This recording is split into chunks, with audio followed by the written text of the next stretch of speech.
Baka nga maiyak na nga lang si Stephen Curry dito nga sa pinaplanong gawin nitong team ng Golden State Warriors next season.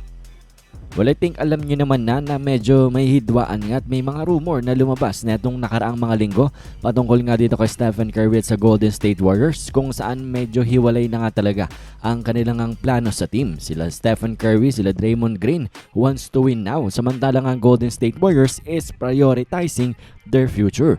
May lumabas bang balita na si Joe Lacob ay interesado nga sa next era na nga daw ng Warriors after Stephen Curry.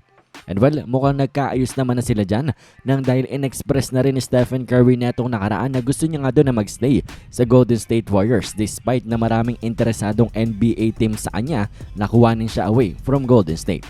And well, mas lalo yata sigurong mafu-frustrate itong si Steph, sina Draymond, at baka maiyak na lang sa inis itong si Steph nang dahil nga sa lumabas na balita na binabalak nga daw na gawin ng Golden State next season.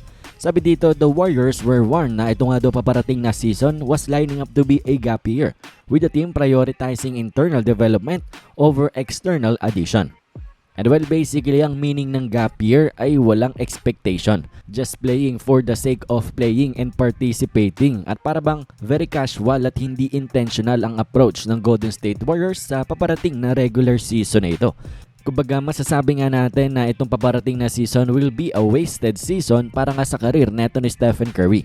Dahil ang team ng Golden State Warriors, etong ang sina Mike Dunleavy, ay hindi interesado na tulungan itong sina Steph, sila Draymond at sila Butler na makapag-compete nga for an NBA title. Despite na itong si Steph expressing his interest na improve ang kanilang roster sa ngayon.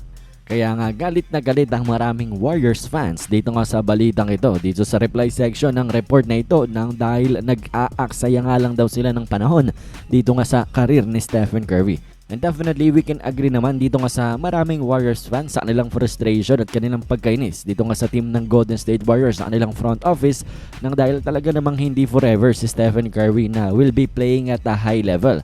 38 years old na nga etong kanilang franchise player, ang kanilang superstar, at hindi nakakayanin, hindi na afford ni Stephen Curry na magkaroon pa ng gap year or wasted season sa kanyang NBA career.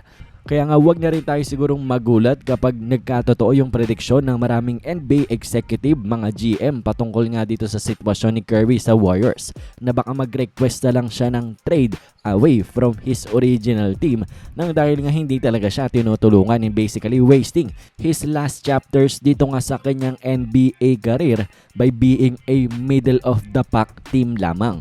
Pero at the end of the day ay na kay Stephen Curry pa rin naman ang magiging desisyon. Sa kanya nga kung ano bang mas matimbang sa kanya, NBA championship ba or loyalty, at pati na rin possibly malaking pera with the Golden State Warriors. May impending na contract extension itong si Curry dito sa Golden State na halos 130 million for 2 years. Kaya nga abangan natin sa mga susunod na buwan ng sitwasyon nitong Golden State Warriors at ni Steph. Mananatili ba siya or mapipilitan ngang umalis dito nga sa Golden State?